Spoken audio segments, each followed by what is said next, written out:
Sean Finney, welcome to the Uncommon Living Podcast. Thank you, sir. Great to be here. Well, I'm not sure it is. I met you at South by Southwest. Had some ice baths there, and you had a skin cream booth. And my first thought was, great. What do we need another skin cream for? You know, every woman in my life already has 900 goddamn skin creams. And here comes this Irish guy, shows up at South by Southwest, and he says, we need another one. You gave me a little vial to try, and you're like, hey, Professor Seager, put this around your eyes. You know, maybe it'll take some of those old man wrinkles out. And I'm not so proud that I'm not willing to give it a try. But Sean, I got to tell you, I don't have a whole apothecary of skin creams in a routine. I'm not some looks maxer kind of guy. Most of the men I know have zero interest in skin creams. And if they're like me, they're thinking this is all a bunch of female hooey. Why do we need Tano Age Well face cream in our lives at all? Got it. So I'll address the first question, and you've got a great point. And I'll tell you, I was 100% on at the same place you were before I started this company.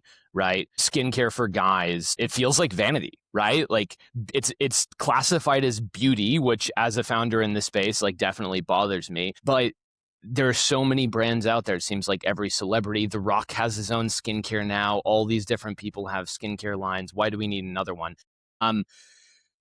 Honestly, it's because a lot of them are doing it wrong, right?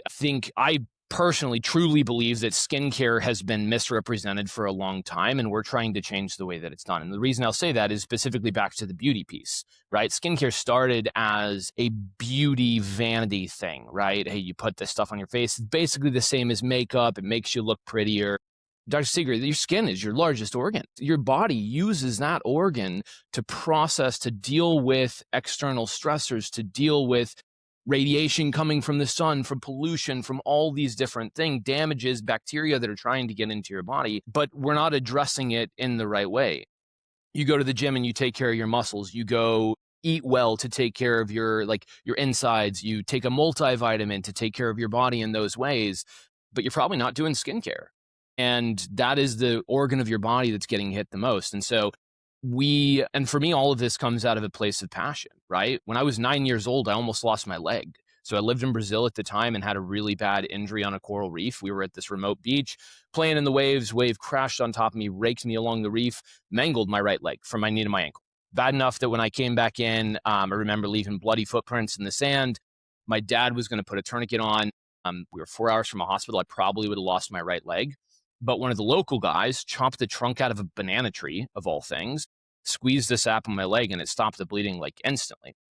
So it turns out this ingredient, local Brazilians have used this medicinally for hundreds, if not thousands of years. It stops bleeding. It speeds up wound healing. I never forgot about that.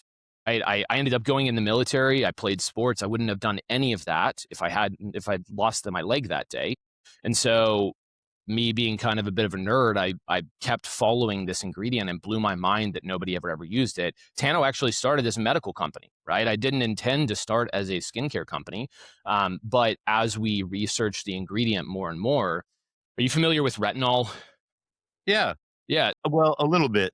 And I'll give a little background for anybody vitamin listening. A, and it will strip several layers of skin. Yes. And then the idea here is that you strip those layers off, and then it stimulates growth of new skin. I used to date a woman who would use retinol all the time. Absolutely. And it has become basically the gold standard in, we'll say, taking care of your skin and anti-aging, right? Because there's a protein in your skin called collagen that helps keep its structure and firmness of the skin, help the barrier, like keep your skin healthy and young looking. And retinol is really good at building that up, but it does have that damage to the surface. And that's why a lot of people can't use it. You can't use a retinol and then go out in the sun. Some people that have sensitive skin, they get this massive burn, they get flaking and peeling. When we were researching banana sap, what we found was that the banana sap is 4 times better than retinol and increasing that collagen, but without any of the negative effects. It's naturally more synergistic with our skin and causes a boost in collagen production without any of the associated damage. And so when we found that, the FDA process, I'll be honest, is brutal to get a medical product into the market.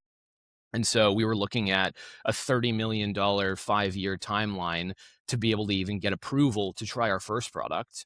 And when we found this, we said, hey, we've got a path in the skincare market to start helping people today to get this ingredient out there and get people using it, trying it. And so we shifted into skincare. So I'm a military guy. I did 10 years in the Navy, and then I did another 4 years in construction. I'm about the last person you would think would start a skincare company, but here we are.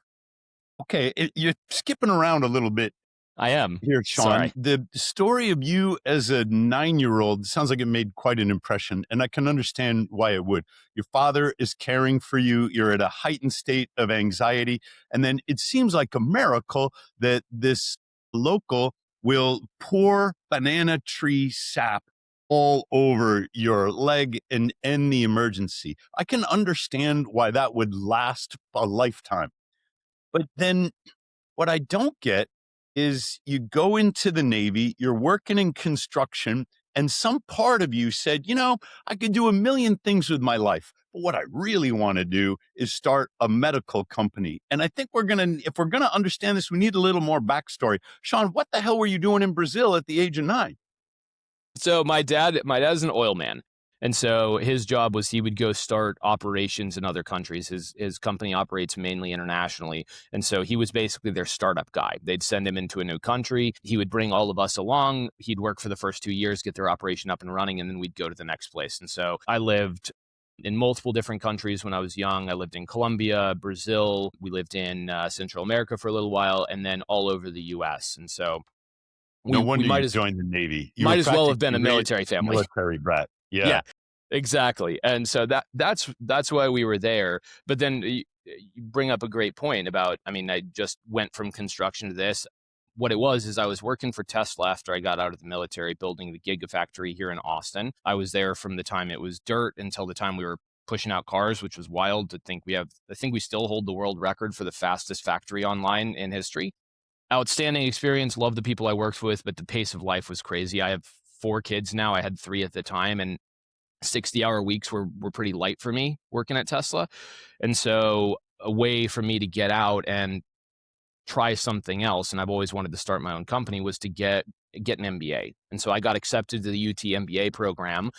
I guess it would have been in the fall of 22. Joined that full time, which I'm very grateful as a veteran. I had the ability to do that under the GI Bill. And so went to the full-time MBA. And while I was there, I realized that I would never have that kind of time again, right? It was a time when I wasn't expected to do anything but school. School's never been really hard for me. And so my thought was, hey, this is a risk-free time for me to build something. I knew I wanted to do something on my own. The easy thing, like you mentioned, right, would be to start my own construction company. There's a lot of money in that. I knew what I was doing. I was really good at it. But I had this crazy idea, and I said, you know what?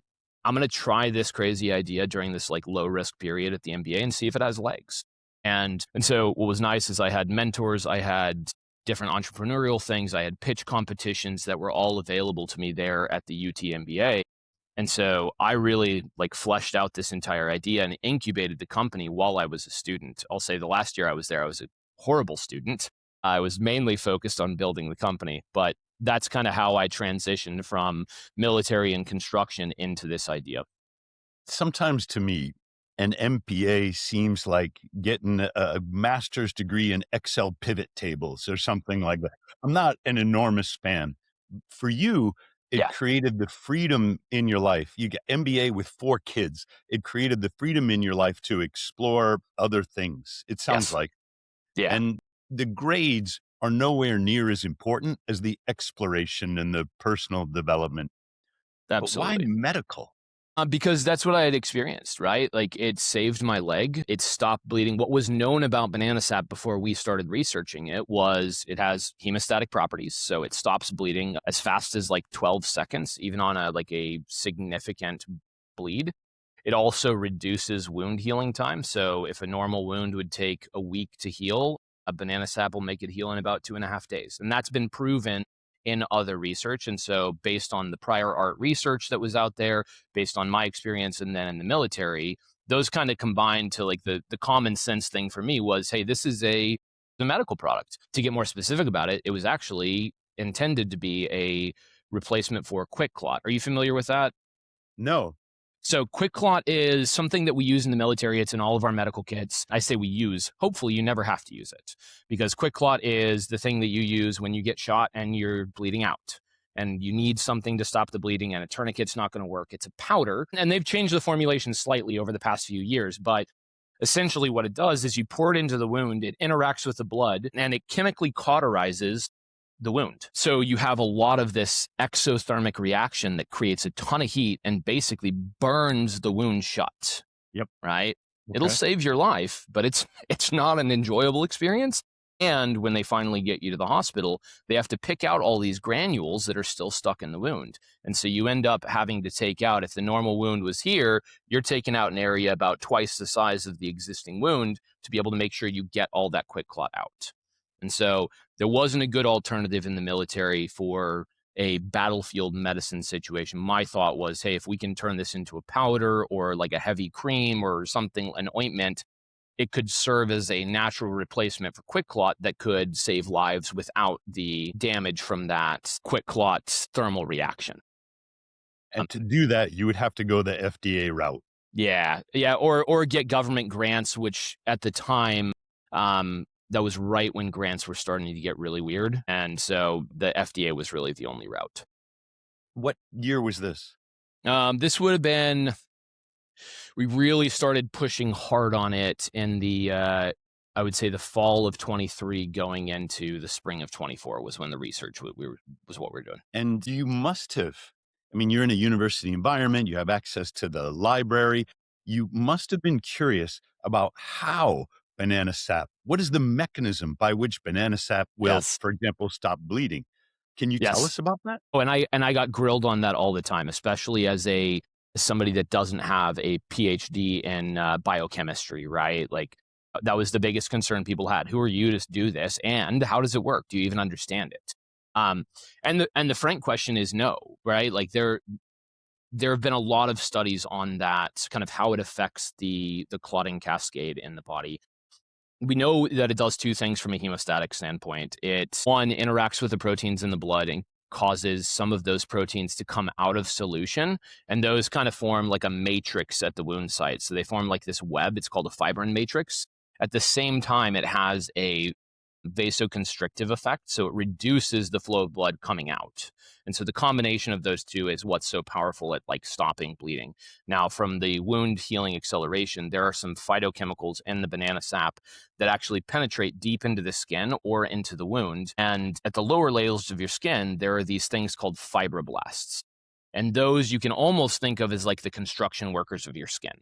They are creating the proteins and rebuilding the structure of your skin and like maintaining the scaffolding of your skin and keeping it healthy. The banana sap increases a signaling factor for those fibroblasts that causes that associated collagen increase. And that's why you get such an acceleration of wound healing, is because those fibroblasts start producing more and more of those proteins that your skin needs to heal, especially external wounds or like skin wounds. Okay, you used the word phytochemical. Will you Yes. explain what a phytochemical is? Yeah, and that's really just a general term talking about like an active that comes from a plant, right? So within banana sap, there's tannins, there's a bunch of other plant chemicals that have beneficial properties. We tried to figure out what it was. And so I actually went around to a bunch of different researchers, engaged a researcher at the University of Hawaii that specialized in identifying pharmaceutical compounds out of plants. And essentially what she told me was, hey, you could give me $5 million and 5 years, and I could give you about a 30% chance I'd find what it is. Because she goes, there's 300 things in this that could work, right? They could be what's doing it. And so to be able to isolate that and figure it out is going to be exceptionally difficult. And not only that, it may not just be that one thing. It may just be this perfect combination of 15, 20 things. And that's where I think there's a lot of solutions in the natural world that just are there in the right combination. And we don't have to understand them fully to know that like they work well together. And so rather than spend a ton of money trying to answer a question that we thought didn't necessarily make our product better. We kind of said, hey, the experts have said, don't mess with it. And we just moved forward with banana sap as the ingredient, right? We never fractioned it out, all of that. One of the misconceptions or one of the difficulties about plant-based pharmaceutical research comes from the success of aspirin. Aspirin is derived from the bark of some tropical tree, and I forget the origin Yeah. story. It's the willow tree, I believe. Yeah. Tell me, Sorry, it's the are you aspen. more It's the familiar? aspen. Yeah. Yeah, Tell that's me why it's about called the aspirin. It's origins of from the aspirin. aspen tree. Okay. And in this case, they were able to extract acetylsalicylic acid. They said, Yes. this is the ingredient in the bark that is, pain relief and improved circulation, whatever it was.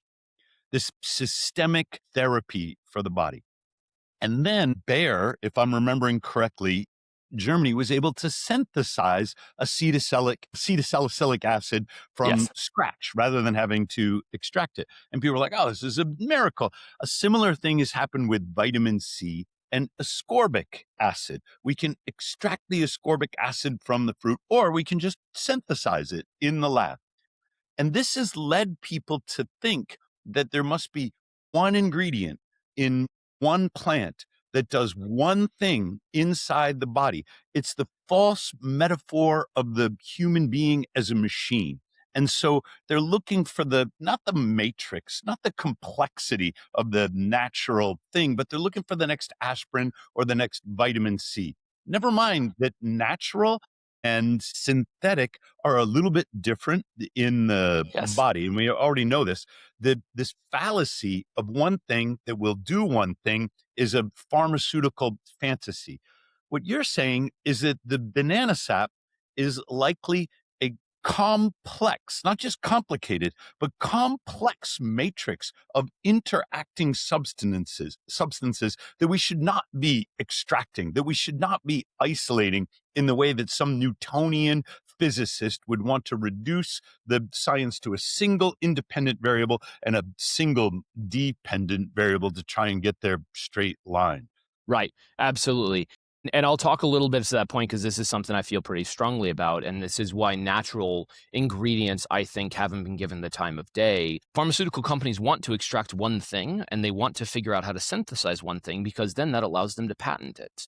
And so our understanding of what should come actually has been backwards fed to us from the fact that you can't defend very well an entire natural substance, right? We have some IP protection for the work that we've done, but it's really hard to protect yourself when you're using an entire natural compound. I would argue that the bark that aspirin comes from, there's probably some other compounds that make it work better if you left them in there, right? I'd be amazed if there weren't. Yes. And I'll give as a perfect example aloe vera, right? You don't see anybody fractioning aloe vera and taking stuff out of that. My belief is because they couldn't figure out what it was, and so they left it in. But everybody knows that aloe vera has all these beneficial effects for your skin. It's great for after sunburn, all these things. We've been trained to believe that you have to be able to pull one thing out, but to what you were saying, the complex systems, we don't have to understand them to know that they likely work better. Eventually, our understanding will get there, but I think that we've discounted a lot of natural solutions because there isn't one simple answer. And I think we're missing out on a lot of great things. I'm glad you brought up aloe vera because my mother used to grow aloe vera plants indoors. And then if I had a burn, she would break off a piece of the aloe vera, which looks kind of like a cactus, I guess. There's a gel inside it, and she would put that on my skin. There's no extraction process. There's no processing. She would just go to the plant and break a piece off. Now, the disadvantage of using the whole banana sap matrix is you got to have a banana plantation. You've got to have a method of extracting. It's very difficult to scale. How do you get your banana sap if I'm not growing a banana tree in my house like my mother grew with aloe vera? No, that's a great point. That was one of the hardest things we had to deal with. As weird as it might be, banana sap is not something you just go out and buy on the open market. Nobody else wants it, right? In India, they use it sometimes for fertilizer, but that's only because it's there in such high quantities that they found something to use it for. But when we first started this, getting banana sap was one of the hardest things. I actually got frustrated enough that I booked a one-way flight to Hawaii. That was one of the places that I was stationed in the Navy. I knew the island well. I knew that there was plenty of bananas, and I knew that I didn't want to deal with import exports as I was starting this. And so I booked a one-way ticket to Hawaii, and I went around the island of Oahu until I found a banana farmer that would work with us. And so spent about a week and a half on island knocking on doors. And I'll say I got incredibly lucky. The guy that we engaged with, his name's Gabe Sachter-Smith. He ended up actually being one of the most prominent banana researchers in the world. So his life goal is to create a disease-resistant banana. So he's got 300 plus strains of banana trees on his property. When I first told him about the idea, he was really excited. But to your point, we still had to grow our supply. And so part of the reason why we scaled our growth in the first year is because I only had 5 trees I was pulling from. Now I have about 300 that are growing, but early on, that was definitely a constraint. The one that we use is the banana you get in the store, right? That is a Cavendish variety. Okay. And so that's a certain sub variety of banana. The one that we use is more similar to a plantain, and it's not grown at volume. We actually tested 5 different strains to see which one was the most bioactive and had the best properties to it. And the one we found out was closer to a wild strain, which makes sense to me, right? We bred out some of its ability to fight nature when we optimized it for fruit. And so the wilder strains have more bioactive stuff. But we've been growing a crop of banana trees for harvesting sap for the past, we'll say, 14 months. Okay, let me see if I can recap.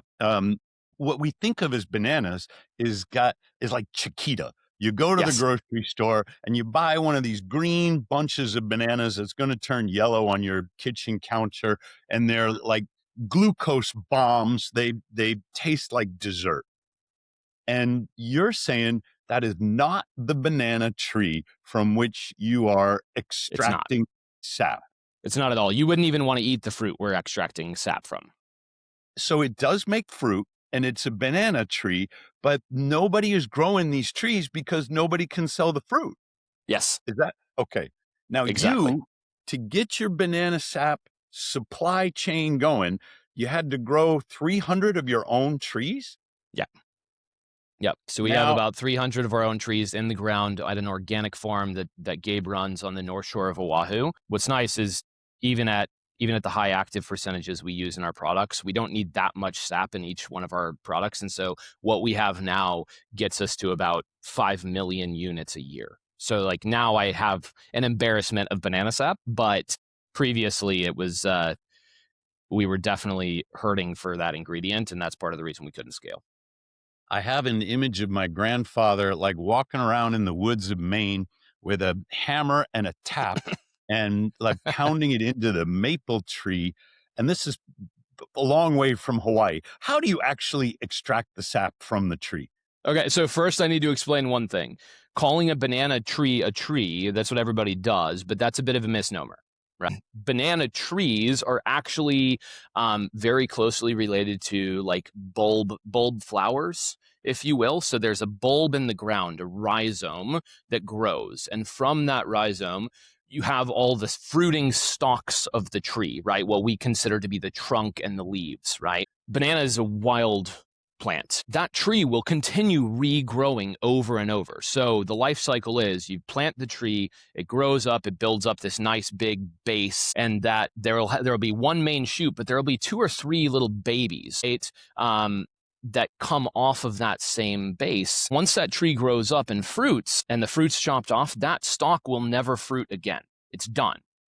And so in the harvesting of bananas, what they do is the bananas are harvested, and then they come back and they slash the one they just harvested, right? They actually spike the middle of it to make sure that it doesn't grow again. And then the next biggest juvenile will start getting all of the nutrients, and that will grow up, and in 4 months, it'll fruit.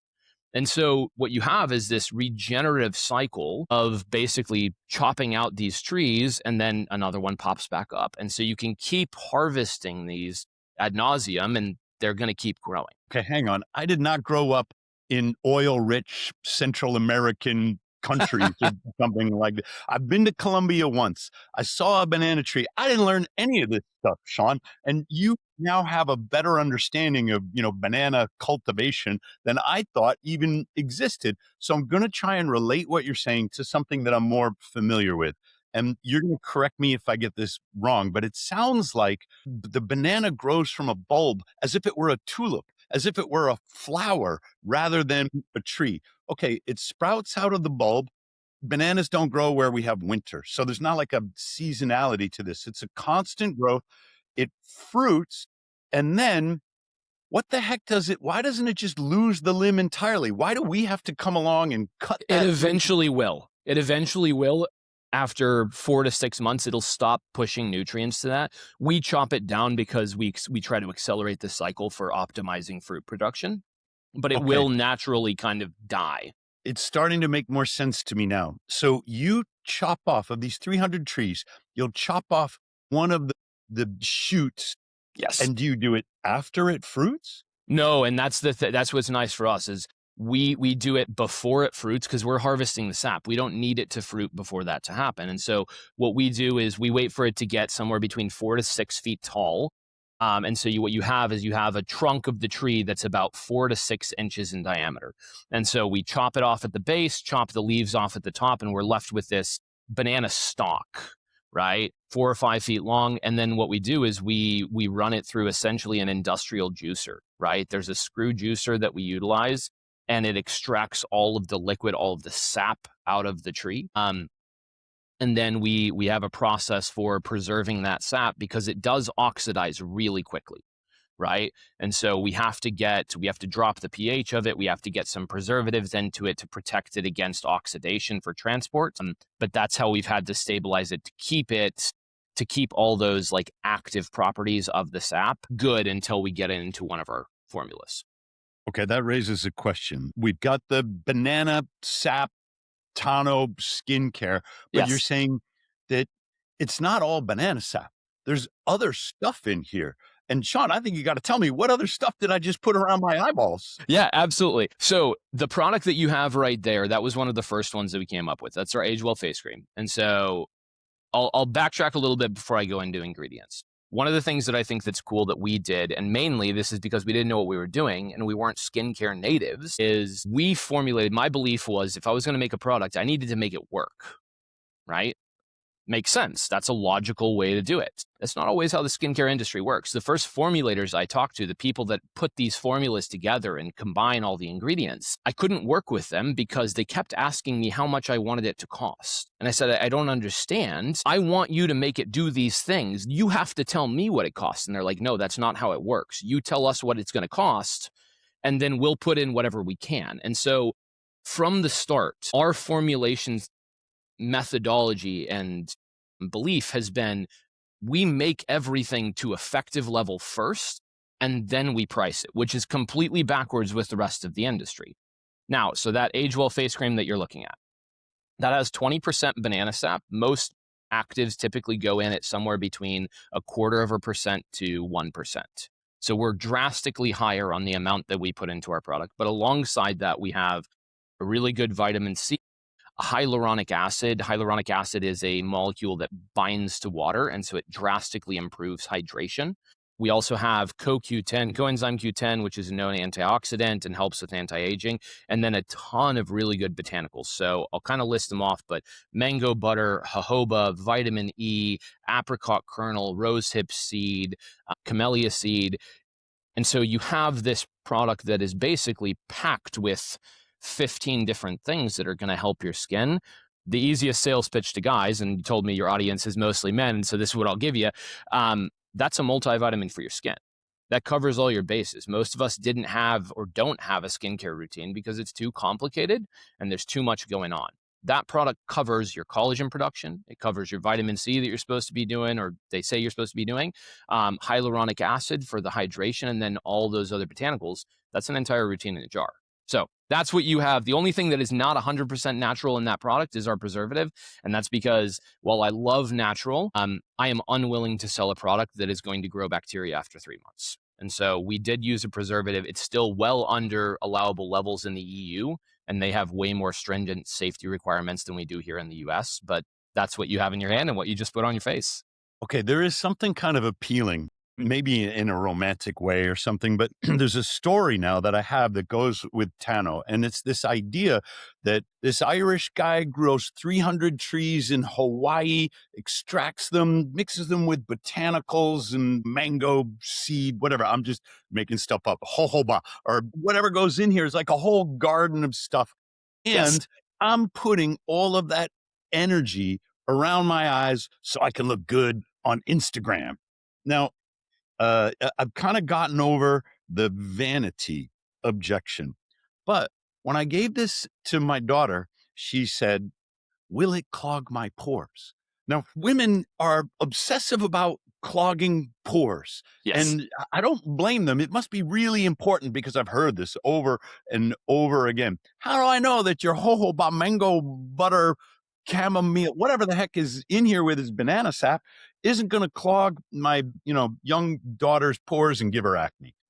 No, it's a great point, and it's an objection we deal with all the time, or question. People are super worried about it, and it's because nobody wants to have a breakout, nobody wants to have acne all over their face, right? And historically, a lot of skincare products have caused that. The easiest thing is there's required safety testing that every cosmetic product has to do. Okay, it has to pass saying that it like has a preservative in it that's going to keep it safe from bacteria, and it has to pass like a shelf life stability test. Right? Those are the basics. But we went beyond the basics. There's a test called a repeat insult patch test, where a dermatologist runs the test. They get 40 to 50 people, and they put your product on the exact same spot on their skin, whether on their face or somewhere else on their skin. They're all identified sensitive skin people that have issues with clogged pores or redness or inflammation. And they do this for 8 weeks. Exact same spot every single day. The product goes there. At the end of the 8 weeks, the dermatologist looks at that spot and says, is there any negative reaction there? Is there any clogging? Is there anything? We fail our products if they don't pass that test 100%. If there's a single negative reaction, we go back to the drawing board and reformulate. So every single one of our products has passed that test. And so that's why we can confidently say, hey, this is not going to clog your pores. This is not going to cause any irritation. We're very serious about doing the science and proving the safety and effectiveness of our products. Okay. But some women that I know are religious about their skincare routine. It takes 45 freaking minutes. And I'm like, Yes. what the heck is going on? She disappears and there's a series of things. And for them, it's mostly maintaining youth. This is the kind of thing that my daughters won't do, but their mothers will. Okay. Um, how are you going to get a woman to change her skincare routine that she's developed over 15 years, that she has it's a religious right to her now? And this whole thing with the stuff that she does, which is mysterious to me, is locked in stone. And you're saying, no, no, no, I think you should try this instead. What is that conversation like, Sean? It's difficult, especially for a 35-year-old man to have that conversation. But what I'll tell you is this, a few things. There are some people that their routine's set in stone. But if you look at the data, 65% of women say that they haven't found a routine that works for them yet. And so it feels like they have this set in stone routine. That routine's actually changing all the time because they try new products, they see what works. Hey, this one didn't work, this one didn't work. And so most women, especially, and I'll use women because they're more experienced in the skincare world than we are, they've actually cycled through 30 to 40 products over their lifetime, and none of them have worked effectively for them.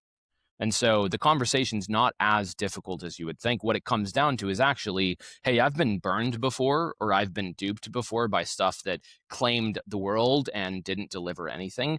How are you any different than them? Because let's be honest, there are some really, really good marketers in skincare, good marketers, right? A lot of people are cynical now, right? Because they've been sold the world and it didn't work for them. And so the way that conversation goes is, hey, here's all the testing. We'll show it to you right up front. Number two, here's the before and afters, and here's the reviews, right? So we're extremely transparent about our reviews. There's not a single review we have that we hide. A lot of brands will curate their reviews and get rid of their low 1-star, 2-star reviews. We use a platform where if we hide more than 5 reviews, they will deplatform us. right? And so all our reviews are completely transparent, but a lot of it comes down to word of mouth. And like, that's why you saw me at South by, is people get a chance to try it. They get a chance to meet us. They realize that we, like, who the people behind the brand are, what we believe, and then they're willing to give it a shot. But the best thing that we've done is we said, hey, we're so confident in our products, try it for 60 days. We're going to give you a 60-day money-back guarantee on this product. We know everybody's skin's different, right? We don't want you to be out $100, $200 from trying a bunch of our products and then it doesn't work on your skin. Make your first order, and if your first order doesn't work for you, we'll refund your money, no questions asked. I'll tell you, this year, I've had 6 refunds, like 6 since the beginning of the year. So you want to get into their cycle of self-experimentation, and then you have a lot of confidence that they're going to notice improvement in their skin as a result of trying it. Yeah, That and one makes a thing lot you of sense. said, back to the long routine piece, a lot of people now don't want that long routine. They're tired of it. They've done the 15-step routine and it didn't work for them. And so there's a lot of women, especially as they're getting a little older, they go, hey, I want something simple. And that's where that cream that you have is really effective as well, because we say, hey, just this one product replaces 3 or 4 others. And so between the What are the types of simplicity, what are the types of products that the Tano, again, this is the Age Well face cream. I know you have others, but this is the one that I'm using. What are the types of products that the Tano face cream would replace?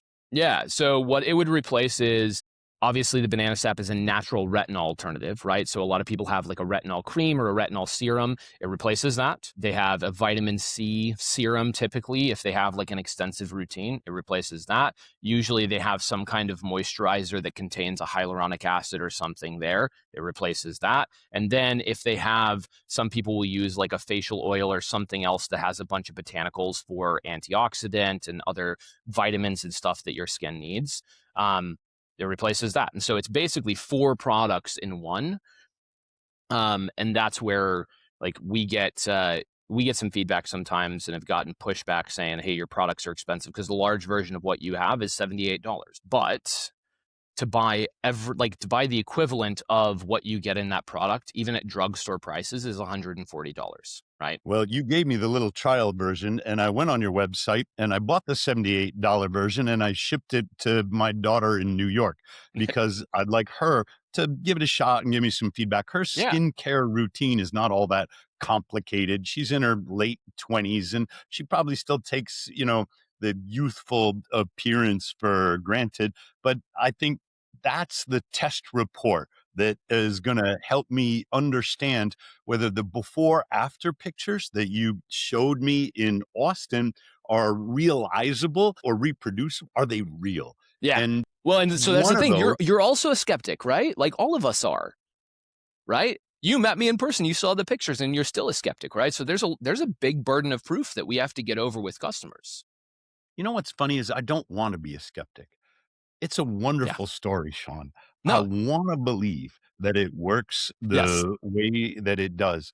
And there is a difficulty right now. Nobody knows who to trust in social media or in health and wellness. There's so much phony crap. Metformin, Yes. rapamycin, NAD plus. There's so many things where there'll be a little bit of clinical data that shows some promise and some application. And then a social media influencer will blow it up and say, oh, you'll live forever if you take this. It could be Brian Johnson, or it could be David Sinclair, or it could be Peter Attia, who winds up in the Epstein files. And now people are like, Yeah. who am I even going to listen to? Should Right. I take TRT because Huberman and Rogan are doing that? And there's Yeah. an argument if you're low T for using TRT to get yourself out of that malaise. But these guys have been on it for years and they're never coming off. Most people prefer to stay away from pharmaceuticals, to stay away from Yes. drugs if they can. And the difficulty is, if 80% of what Gary Brecka says is true, how do you tell the difference between the 80 and the 20, which is an Yes. oversimplified exaggeration? So I'm giving you a hard time. Not really. I'm asking you these Yeah. skeptical questions because I'm empathizing with my audience. I'm thinking they have these questions. The last thing they really need, Professor Seager to do is to pander to some guy who's got some new skin cream thing because Yes. he got sick of working in construction and now he found a better grift. Yeah. I'm trying to represent the consumer who's Oh, absolutely. sorting out all this different information. Yeah. And I agree with that completely. I mean, at the end of the day, I'm a customer of products too, right? Like, and it's hard to tell. And I've been duped before where I saw something super compelling ad, super compelling marketing. I'm like, man, that looks awesome. I bought the product, it gets here, and I go, man, that's nothing like what they said it was going to do. And then you go to return it and you realize that it's a scam company that's sending out garbage products and they never respond to you again, They right? tricked you. Exactly. Like, The yeah, big digital marketing, the classic model is to trick customers into buying your product. And when you were working with these formulators and they're saying, well, what do you want your price point to be? And then we'll figure out what we can put in there so you can make your margin. This is all too familiar. And it's exactly the kind of thing that they teach in MBA programs. You yes, get your spreadsheet, you put your cost of goods and you drop ship from China the thing, and then yes, the cost to acquire a customer. And as long as the spreadsheet sells work, you extrapolate this out for 20 years and it says you're going to be a trillionaire. And that's what you learned in yes, MBA school. Of course, the hockey stick graph that you can get out of Excel doesn't help anybody no, except you. And it isn't true. You might get a private equity investment. You might get a temporary sort of injection of capital based upon that PowerPoint pitch deck. And 3 years later, the jig is up because the basic business model is to fool people into buying something that is exactly. made cheap in China and doesn't really work. Yeah. And that's where I think what we've done has been to kind of like go against the grain on a lot of that stuff, right? A lot of the conventional wisdom says, hey, keep it as cheap as possible. And we said, no, you know what? Actually, we're going to make it as expensive as possible for the effect that we want, right? A lot of conventional wisdom said, hey, put it in plastic. And we said, no, we're going to put it in glass because we don't like the fact that microplastics are around and that this might interact with the plastic and stuff. Some of that might get into your product. A lot of people said, hey, just run UGC marketing. And we said, you know what? Actually, no, we're going to be transparent. And I think the best way to combat that cynicism that you and I both have is authenticity. We run ads on Meta, right? Like every business does. We run Facebook and Instagram ads. And you know what we realized is the videos with Annie and I as founders of the company, just generally talking, just like this, that's what works. All the UGC stuff and the before and after and hey, the get ready with me, like none of that works. What's Um, UGC? User generated content. And so that's when you send somebody your product and you say, hey, can you make a video for me and post it on social? And it's kind of been the playbook for a lot of brands historically. But again, it goes back to this is why customers don't trust is because they see these people on Instagram. They go, man, I just got this product. It's the best thing in the world. And then after they make that video, they toss the product in the trash and they go on to the next Yep. one. Right. Yep. And so the I think it's healthy to have that cynicism. I welcome everybody to be skeptical of Tano, right? But the way we combat that is authenticity, right? Annie and I, as founders, are out there talking to people. We're in front of the camera and we're being as honest as we possibly can be about everything and making a Money good back product. guarantee helps too. Yeah, and that's a scary thing to put out there, right? Like bad actors can take advantage of that, but we still think it's worthwhile to like give people a chance to try it. And I think people will do the right thing, but if you give them the chance, and we want more people to try our product. How should I be using it? You can use it day and night or once a day. I mean, I'll be honest, even though I run the company, I still only use it once a day, right? Like I shower in the evening and like once I get out of the shower, I wash my face and I throw that on at the end of the day and let it sit on my skin for a little bit before I go to bed. But yeah, that's usually what I do. The other thing, when I was shaving, so obviously I have a little bit of facial hair now, but when I was shaving daily, I actually would do it in the morning because what's cool is just because we stopped doing this as a medical product, the healing properties didn't go away. And so if you shave on a daily basis, I'd actually do it in the morning because it'll help keep down your razor burn. And if you nick yourself or anything like that, it'll heal really quickly. Yeah, I don't shave. A lot of us don't anymore. I guess it's a 9 o'clock shadow. Here's what I've been doing. I've been getting out of the ice bath. And then I've been applying a little bit of this cream around my eyes because one of the before after shots that you had in your marketing collaterals was a woman, maybe late 50s. I'll be 60 this year. And it showed wrinkles around her eyes. Yeah, like right here. Yeah. After a couple of weeks, she didn't have the same degree of wrinkles. And I'm like, okay, that's a place that I can monitor. I can check that out. And then I'll leave it on all morning. And I'm not doing it at night. I'm just No, and throw it on in the morning after my ice bath, but in front of my red light. And a yeah, lot of women are using red light now, the wavelengths that stimulate the CCO enzyme in the mitochondria, fuel the mitochondria to help rebuild the skin. And there's a lot of claims about red light and skin health. So I have some on my bathroom counter and I'll while I'm bathed in the red light. Have you investigated the interaction between your banana sap botanical cream and photobiomodulation?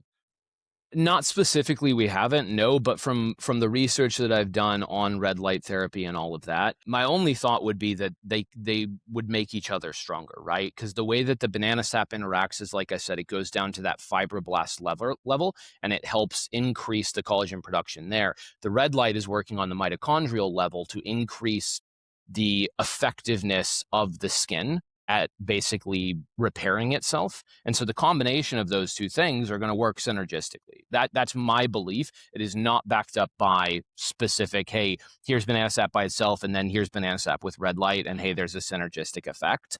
But they certainly aren't going to interfere with each other. That's for sure.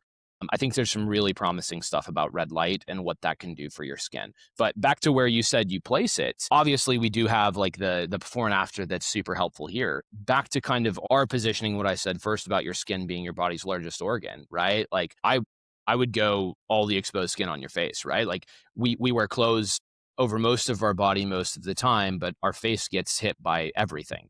And so for folks that are using it, I would recommend, hey, put it all over your face. A little bit goes a long way, but yes, it helps with problem areas that you're worried about. But it's like I said, it's more like a multivitamin, right? You're trying to take care of that skin and give it what it needs. I'd go all the exposed skin on your face. Okay, I'll do my whole face. There you go. I heard you say about collagen, about how the banana sap will stimulate collagen production. And it Yes. makes sense that if you're going to make collagen, you're going to need ATP. The formation of collagen is going to require energy. The mitochondria must provide that energy. But collagen is not the only story in the skin. No, What it's about not. elastin? That's a great point. We studied the collagen impact specifically more directly to, and honestly, just because it was an easier comparison to retinol, right? That's where we saw the best indications. Less people know about elastin, but it was also really effective at that. But it increased elastin production. It was statistically significant. It wasn't as drastic as collagen, but where it was drastic was your body produces the collagen and the elastin, right? It also has enzymes that break those down as they degrade. So, like, once collagen or elastin is created, there's kind of like a timer. And when that timer goes off, your skin goes, hey, time to recycle this, pull it out, and bring in new stuff, right? And it's good to have that. But in some people, that system is overactive. And what we found when we tested the banana sap on those enzyme systems is it reduced the prevalence of the collagenase, which is the enzyme that breaks down collagen, but more specifically, more importantly and significantly, the elastinase, it reduced that drastically. And so what it allows your skin to do is keep more of the proteins that it's making. And so you kind of you get a positive effect from the increased production, but you have less of a negative effect from reducing those enzymes that already break it down. All right, you're convincing me right now, Sean. Like, what do? I just You just rub apply it it. in. That's it. Okay, so I put a little on my fingertips and I'm like, I want that elastin, and I Yeah, just go all around like this. that's it. That's it. Right? You just got to Okay. rub it on your face. And what's nice is it takes 30 seconds, right? It takes 30 seconds, you rub it on your face and you're done. Okay, this is new for me, Sean. How hard do I push? Like, do I gotta like force it into You my don't even have to skin? push it all. It's similar like how you'd rub in a sunscreen, right? You put sunscreen on your arm, you rub it in until you can't see it Sean, I anymore. will never use sunscreen ever. You're talking to the wrong guy about with Fair, that comparison. fair Yeah. enough. Yeah, you just want to rub it in until you don't see it anymore, right? And that's where like I said, that little bit, right? You just covered your entire face with that little bit that you put on.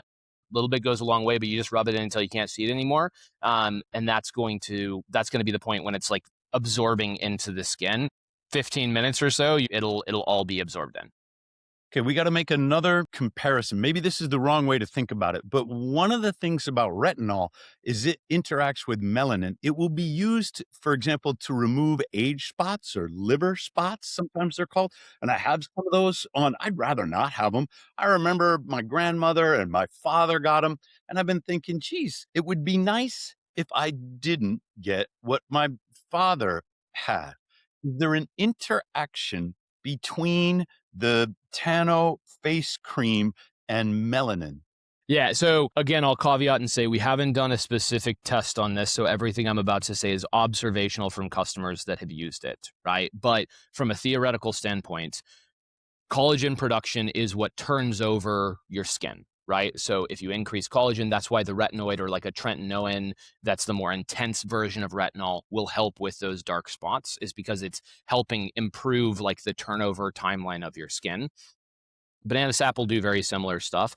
From a observational standpoint with a bunch of our customers, my father-in-law gets sunspots like crazy. He's worked out in the sun his entire life. Just genetically, he has tons of them. He has them on his arms, he has them on his face. And so I had him start using our products. He was very hesitant, but I was like, hey, Mike, just give it a try, right? Give it a try, see how it goes. And he saw significant reduction in those age spots from using our products, especially on his arms, but also on the face as well. One of the before and afters that we Well, have in that that we always case, like, highlight. is it possible to do too much, Sean? I don't think so. I think at some point your skin's going to stop, going to stop absorbing it, right? You're going to kind of hit max capacity of your skin. But some people use that product twice a day. I don't know that you necessarily need to, but some people absolutely do. But what I was saying is the other before and after we have is very similarly related to age spots. Is in some skin types and skin tones, right? Southeast Asian descent, something like that. Acne scarring tends to leave darker spots, right?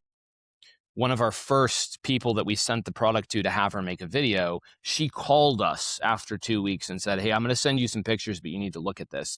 And what it was, and you can find it on our website, she had had acne scarring that was like these dark spots on her skin for the past 7 years. She used our product for 2 weeks and those spots almost completely went away.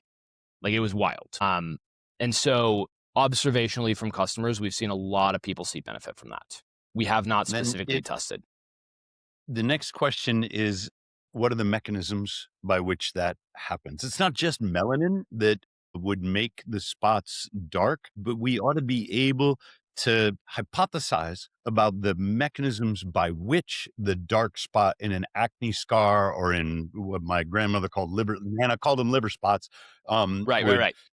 would make them disappear. Yeah. So my theory on that is this: any skin imperfection at its base ends up being a failure of your skin to rebuild what's called your extracellular matrix. So if you look at your skin, there's different layers, right? There's the epidermal layer up at the top, but then there's the dermal layer down below. And in there is what's called your extracellular matrix, right? When you get a scar, it's because that extracellular matrix doesn't regenerate properly and becomes brittle, right? And becomes hardened. And that's what that scar tissue is. The banana sap has proven in those medical tests that other people had done. There's about 15 or 20 papers that I used to reference that have been banana sap's been studied in. It is exceptional at that extracellular matrix regeneration. And so to that point, my belief is that something in the banana sap is helping to kind of refresh or reset that extracellular matrix. And it's helping fix those imperfections from times when it grew back incorrectly. And so it's giving your skin what is needed to go back and go, hey, we know this is a place where we didn't repair completely well. We're going to go back and fix that, right? It's a fun story. Yeah, And if it's working, I suppose we don't really need to know how, but my scientific curiosity I can't know. help but ask, is there an interaction with stem cells? Is there an interaction with other proteins that you haven't looked at yet? I mean, there's a bunch of questions that we would go to the library to see if we could find some answers or partial answers. Yeah, well, and there's a lot of data that we have that we haven't even fully fleshed through, right? One of the tests that we did early on, and this is because I wanted to kind of do discovery on the banana sap, was there was a we took an entire 3D skin model and we tested how the banana sap impacted all 21,400 genes in the human skin. So what you do is you put it on there, you can see how the proteins coming out of the skin change, and you can see whether it upregulated or downregulated the genes in the skin. We have those results for 21,000 genes, and it's given us some really good indications, but that's a lot of data to parse through and to like understand and to do follow-on testing. I would assume if we went in there and dug through that with a fine-tooth comb on the dark spots or age spots, we would find something that it is altering or changing the expression of the gene to improve that. But that's how we found out about the anti-inflammation properties. So the other thing that the banana sap does is it's super effective against eczema and psoriasis. We didn't know that until we did that test, but there's a specific gene in the skin. It's an interleukin gene, and it's the most prevalent one in eczema and psoriasis. And the banana sap downregulates it by 95%. And so, like, our products unexpectedly have been exceptional for people with eczema because of that interaction with the genes. Okay, this is all very convincing for me. I'm going to go through my little trial size in like the next couple of weeks and have to order another jar. And we're going to get to that part at the end. I got to ask you something else.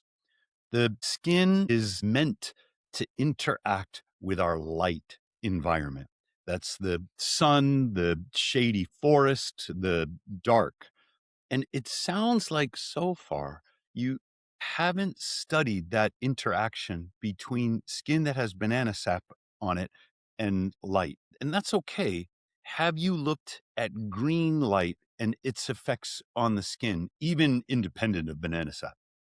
No, you know what? I haven't. That's a place that I'm a little light on the research, and like I said, we intend on looking at the red light thing, but green light is not something that I have researched intensely. Okay, we'll talk about this for a minute. There's nothing wrong with looking at the red light. A lot of Mm, people are combining a green tea or an extract of green tea and red light. They're saying that something in the green tea makes the red light more effective. Almost all the red light products on the market act on what's called cytochrome C oxidase, CCO. They provide energy to CCO that boosts mitochondrial output. This is a wonderful thing. So those are the yeah, wavelengths in the mid 600s, mid. If you need to penetrate deeper into the body, you have to go with longer wavelengths like 1050 nanometers. And so CCO will absorb at several different wavelengths, and you can choose with red light how far you want the wavelengths to penetrate by choosing a nice. longer one that CCO will respond to or a shorter one. If you want to go for the skin, stay in the 600s, which is red. If you need to go deeper, you might go 800s, which was near infrared. That you won't see it with your eyes as much and it'll go further into your skin. What people are missing, because nowhere near enough people are talking about it, is blue light. We our physiology is designed, of course, to respond to UVA, we make nitric oxide. To respond to UVB, we make vitamin D. What people forget is that human beings are designed for not to live on the beach their whole lives, but to Yeah, live in the forest. And because the dominant wavelengths of light in the forest are green and infrared, we are tuned to the light environment of the interesting. forest to respond to those wavelengths. So I've got I got my green, I call this the forest flashlight. This is 532 nanometer light. That's the green, but there's Yeah, also a red, and this red is not targeting CCO. This is 730 nanometers, and it's targeting melanin. Melanin is a, um, a photoactive, of course, chemical in the skin. We Right. know that it will absorb UV radiation, but that's not the only radiation to which melanin is sensitive. And so we've got this green and red torch now, flashlight, that targets melanin in the skin. And I've been using it for what you're talking about, accelerating wound healing. I've tested it on my own skin.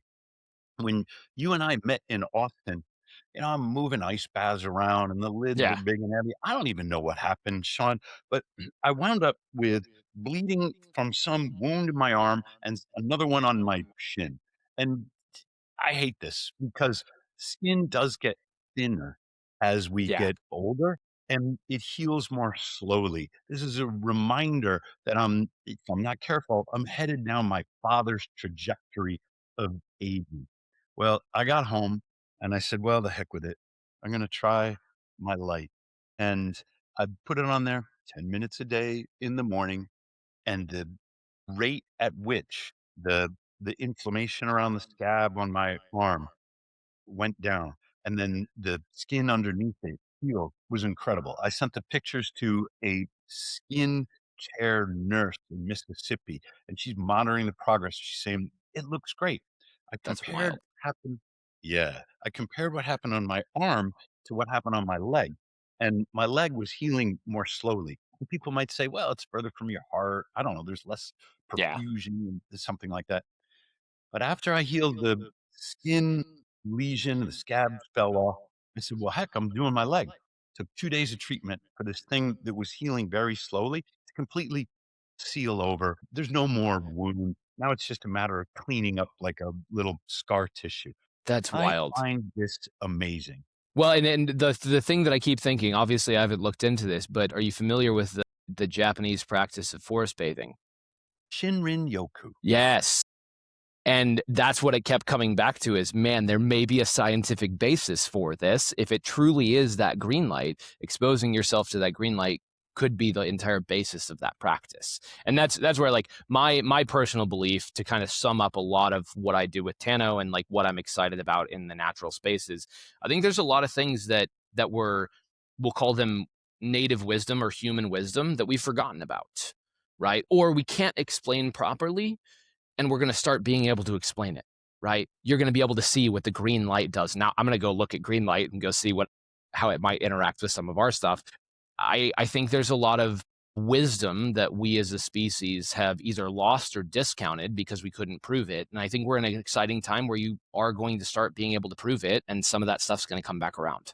Well, here's the hypothesis. Bananas, you know, they're a plant that grows in the forest. And now I know it's not really a tree, it's more like a Yeah. flower. And that's good for me to understand.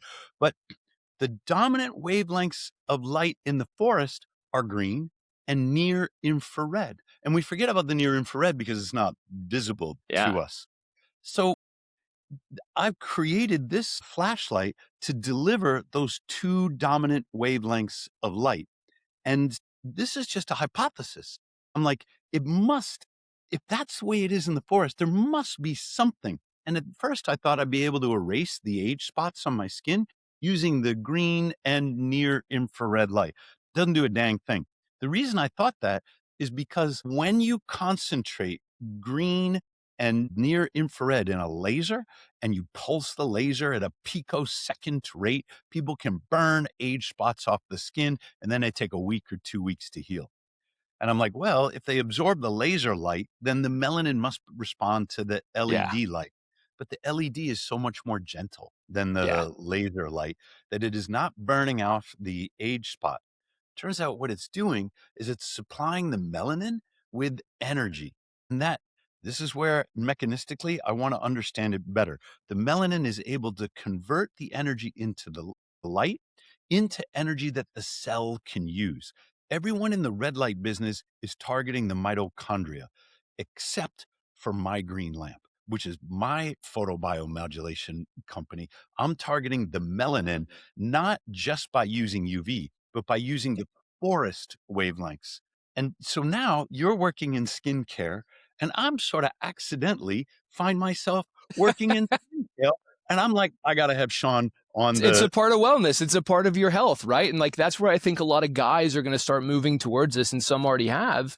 Is it's not a vanity thing. It's a taking care of your body. You're taking care of your hair. You're taking care of everything else. Skin is a relevant part of your body and how you age, and it's a huge part of how you interact with the world, right? How your body gets light, gets vitamin D, right? You don't get enough sunlight on your skin, and you're vitamin D deficient, right? So I think it makes a lot of sense early on. It very much surprised me that I was in the skincare world as well, but it makes a lot well, of sense.